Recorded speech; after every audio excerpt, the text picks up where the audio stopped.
Hello and welcome to the course. I'm your host today, Lee, and I'm speaking with Associate Professor Wilma Bainbridge from the Department of Psychology. She leads the Bainbridge Lab, which focuses on examining the bridge between perception and memory through the lens of psychophysical experiments, neuroimaging, and drawing studies. Professor Bainbridge is here to talk to us about her career path and how she became a University of Chicago professor. Welcome to the course, Professor Wilma Bainbridge. It is a pleasure to have you with us today. Thanks for having me. So, Wilma, let's get started with a general overview of your career path. Let's start in your undergrad years and take me to your current position today at the University of Chicago. Yeah, so I went to college at Yale University. I studied cognitive science there with a focus on artificial intelligence. So I was really into robotics at the time. So actually, like the first day of Intro to Computer Science, I approached a professor there, Brian Scazzolati, and asked if I could watch his lab meetings. And so I joined in his social robotics lab, and I really enjoyed it there. I conducted some research.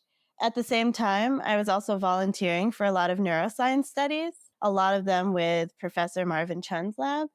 And I participated in so many studies that grad students there asked if I wanted to sit on their lab meetings. So I ended up being a part of two labs, the visual neuroscience lab and the social robotics lab at Yale.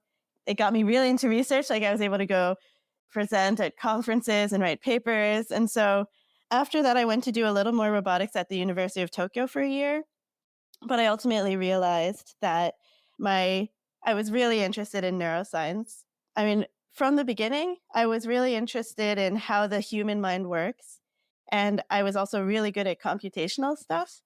So I thought robotics was the path for me, but after a while I realized at the time especially that robotics was not really at the stage of being able to answer questions about the human mind. So that's why I switched to neuroscience. And luckily I was able to combine those passions of both understanding the human mind, but using computational methods when I did my PhD at MIT with Aude Oliva in the Department of Brain and Cognitive Sciences.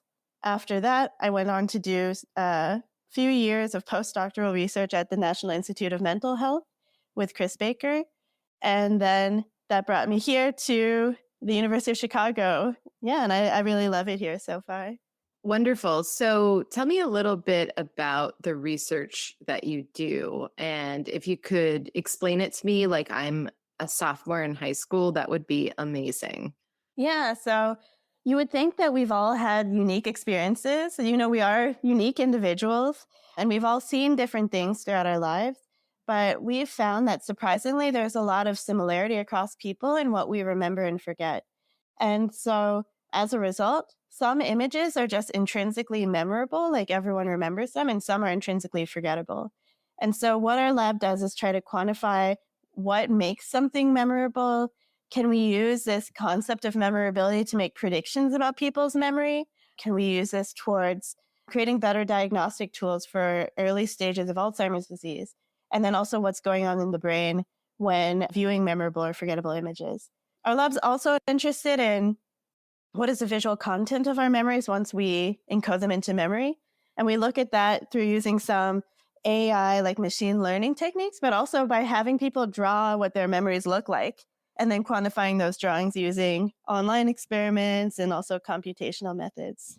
And then on your path to becoming a professor, not necessarily an easy one, filled with challenges, I'm assuming here, who were the people that supported you the most? Yeah, so I was getting into the field like psychology, neuroscience, and also using computational methods at a time where it was still fairly rare for there to be women in these STEM fields. And sometimes I would encounter some resistance, like people not expecting me to be able to program something, but I feel like I'm really fortunate to have had mentors throughout my life who were incredibly supportive and didn't treat me any differently.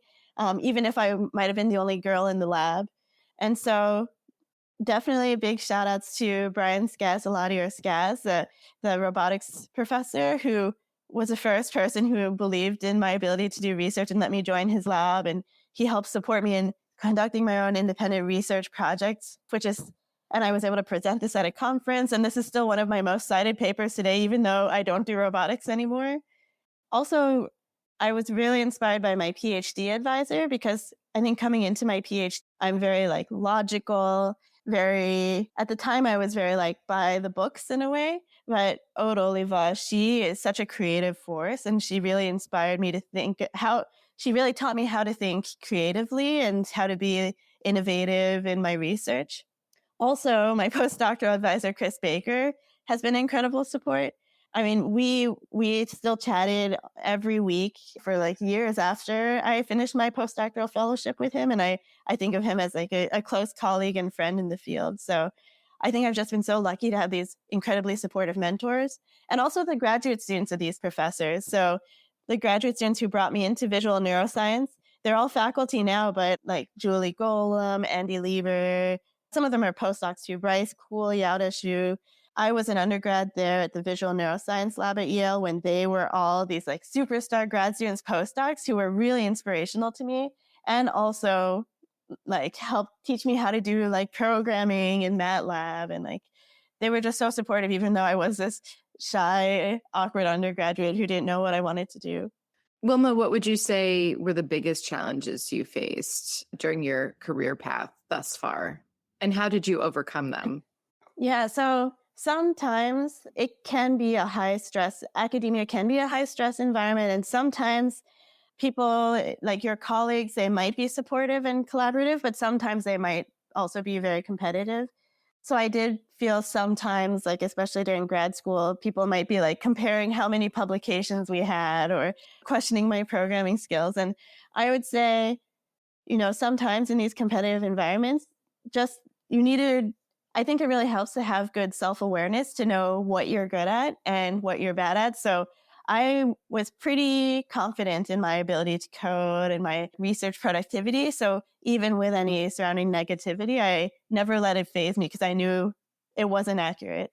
And also it gets better. So now as a professor, I feel so much warmth from my colleagues, such a like collaborative spirit and so much enthusiasm for science from the people around me. So I guess if you ever feel like at any stage you're in some environment where you have some, people who want to knock you down, I think it won't last the whole time if you stick with it.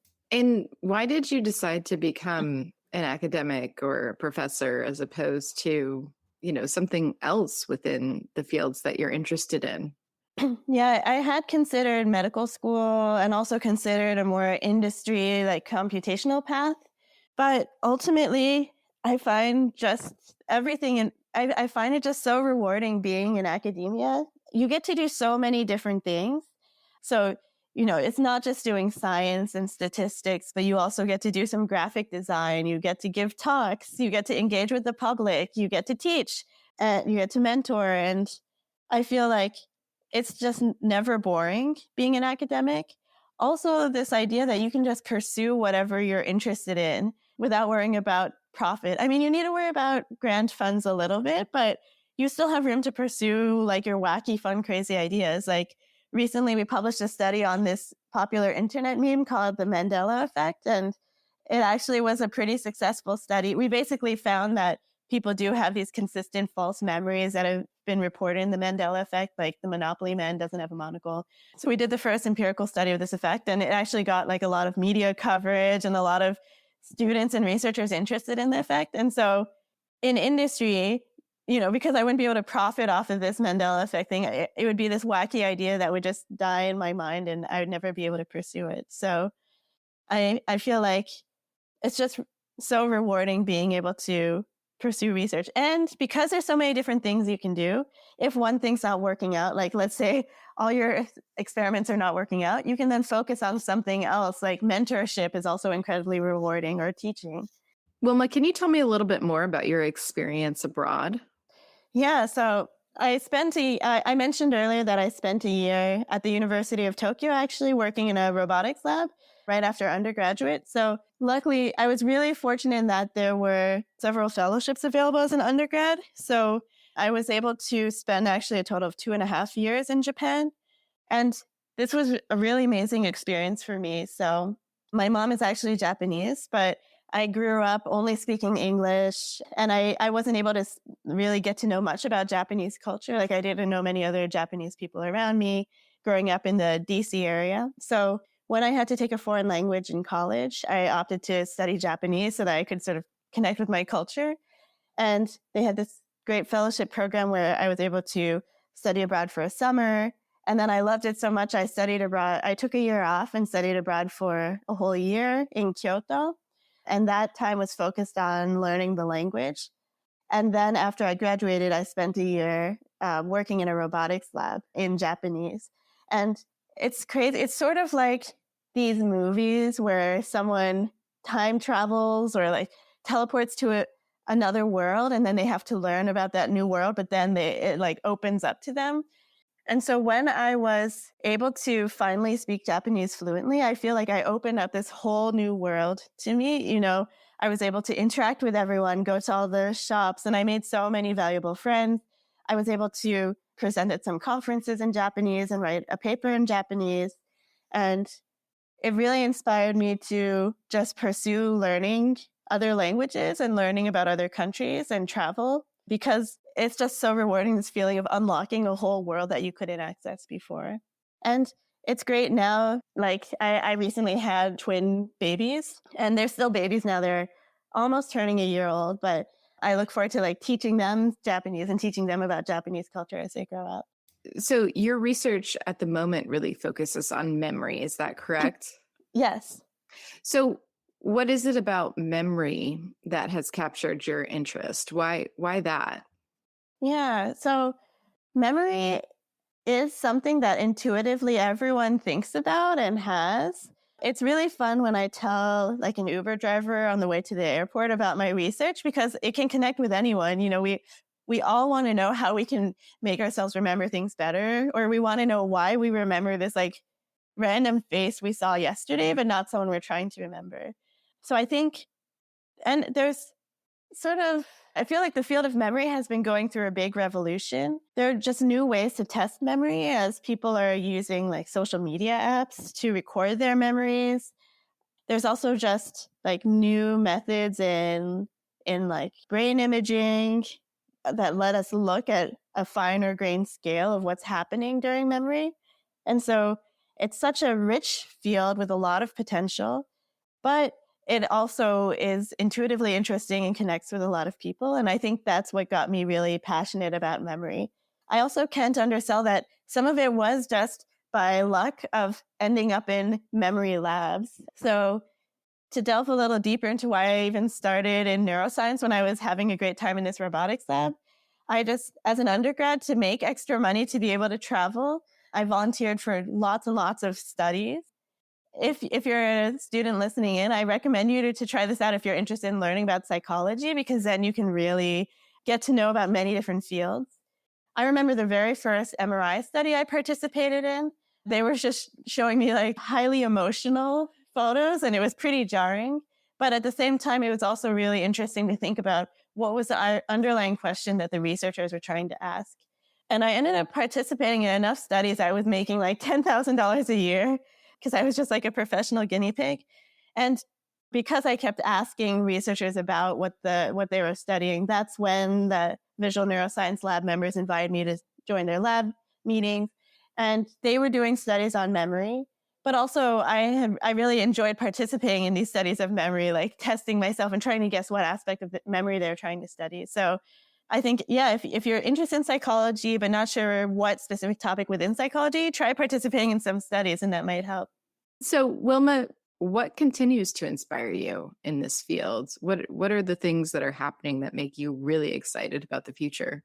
Yeah, so I've mentioned all these exciting new methods. So, for example, we recently made a deep learning neural network that can take in an image and predict how likely people are to remember an image, like how memorable is that image. And many of you have probably heard about deep learning because it's created quite a buzz in the news in the last few years, because deep learning is what's giving us these really impressive, it helps with like automatic driving, these like deep fakes, like these like how they're able to insert deceased actors into movies, but it also can do things like make predictions about people's memory from an image. So that's one sort of new thing happening in the field that I'm really excited about. But also in terms of the future of academia, I feel like students, like incoming grad student applications, are just getting stronger and stronger every year. And I'm just amazed at how like smart and creative and motivated and passionate a lot of the young academics are. And so that's one thing I'm really excited about, is meeting them and interacting with them, and also just seeing like how the future of young academics evolve. So, Wilma, what is the most fun part of being a professor? I feel like one of the most fun moments is when you have a hypothesis with your students and you're at that moment where you're like huddled around the computer and about to hit enter to see, is that result significant or not? And then they hit enter and it's significant. And you're like, wow, we just discovered something amazing. And you're like cheering and high fiving. It's almost like watching a sports game and seeing your team make a goal. Of course, even if it doesn't end up being significant, that is really interesting too. You know, we still like delve into that. But that feeling of, wow, we just made a discovery is this like really exciting, very like arresting feeling. And then you start to imagine the future and like, what does this mean about the field? I feel like that's a really rare, fun feeling that you don't often get in many jobs. It's like excitement, anticipation, and then reward. Yeah, another fun thing is also giving talks. So when I was young, like middle school age, I hated giving presentations. Like I was a kid whose voice would be shaking. I would always want to go last. I would forget what I'm saying and stumbling on my words.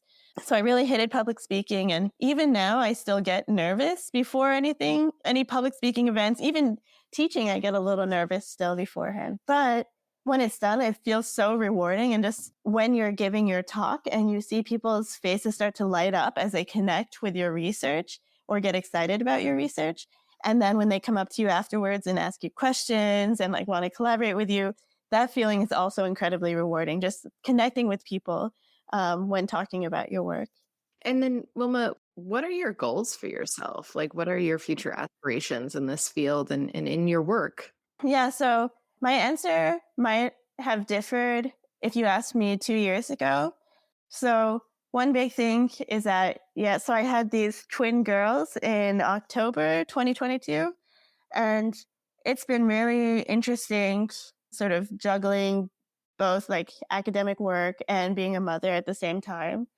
And one thing I feel very fortunate about is that this academic path has been really supportive. So I was able to take sabbatical so I could still focus on research, but also spend a lot of time with my kids. And even attending conferences, they often will have extra funds to help provide childcare while you're at the conference. But so one of my goals is I really hope 5 years from now, I'll be able to look back and feel like I was a great academic and I was a great mother. I really hope that I don't pick one and sort of neglect the other. And I think that's really hard to do, but that's the goal that I'm striving for. But then in terms of research, one thing is a lot of our work has been in the visual domain, like looking at memory for images.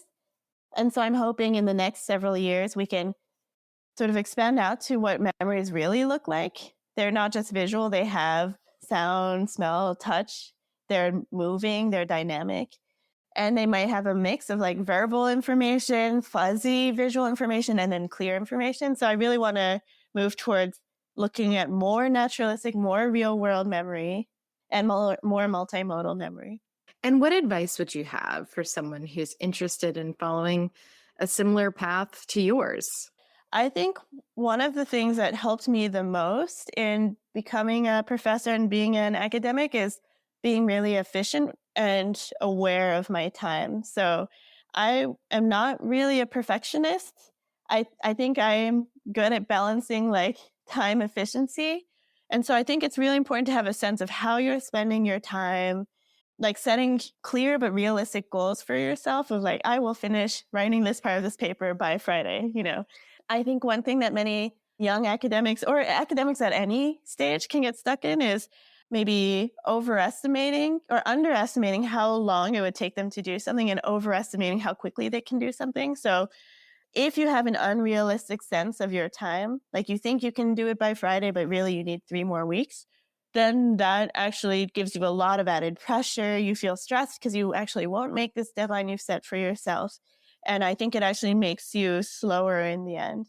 Like as a professor interacting with students, I prefer if they give me a realistic sense. Like, I'm sorry, Professor Bainbridge, this is really complicated, so it's going to take me 4 weeks to do. I prefer that more than them promising 1 week, but then not being able to reach it in time. So time management. And related to that, make sure to prioritize also having personal time. So as a grad student, I would say rarely spent more than 40 hours a week doing research. I sort of saw it as a job. Like I come in the morning, I leave in the evening, and then in the nights and the weekends, I'm not doing work unless if there's some like very intense deadline. And so I made sure to have hobbies I was passionate about pursuing. Because of having this wonderful experience in Japan as an undergraduate in grad school, I was really interested in learning languages and traveling. So I was like learning like Korean and Arabic and Chinese and American Sign Language. I was like taking all these language classes. I was working hard to get to conferences that let me travel to related countries. I just made sure to always have like these other passions. So I wasn't purely defined by my research. Like many academics will feel proud of pulling an all-nighter or like working until midnight. But I think that's something you should try and avoid, and not something to be proud about or like compare with your colleagues. And finally, Wilma, what is the most fulfilling part of the work that you do?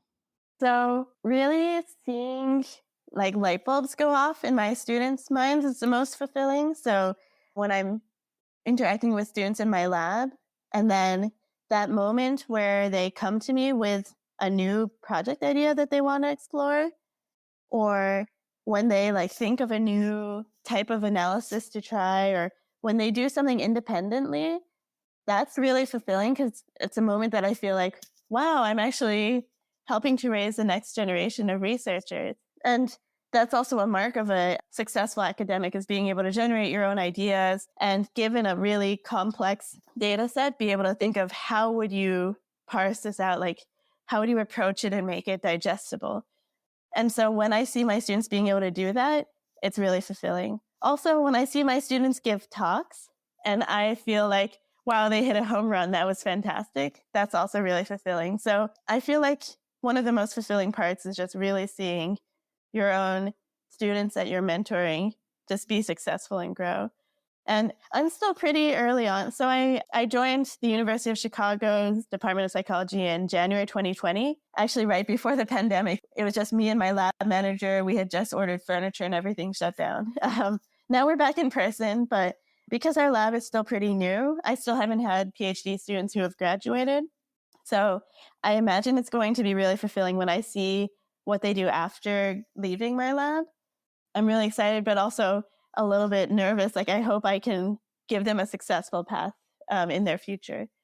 And also, one other thing I find fulfilling is engaging with the public with the research. So recently I gave a talk at the Chicago Science Festival, which was one of my first talks that was to a non-science audience. And it was so cool seeing that I could even connect with the average person, and many members of the audience came up to me and asked me questions after my talk. And even just speaking with like journalists, and when people write about our research, it's also very fulfilling to see, hey, we're actually doing something that people care about. It's not just something that's just going to stay in this scientific journal and die there. Yeah, so those are some of the most fulfilling parts of the research that we do. Thank you, Professor Wilma Bainbridge, for your time today. And course takers, if you enjoyed listening to today's interview, please check out the other ones. Leave us a comment, subscribe, follow, and share this episode with your friends and family. You can find out more about the University of Chicago through uchicago.edu or the university's campus in Hong Kong through uchicago.hk. Stay tuned for more, and thanks for listening.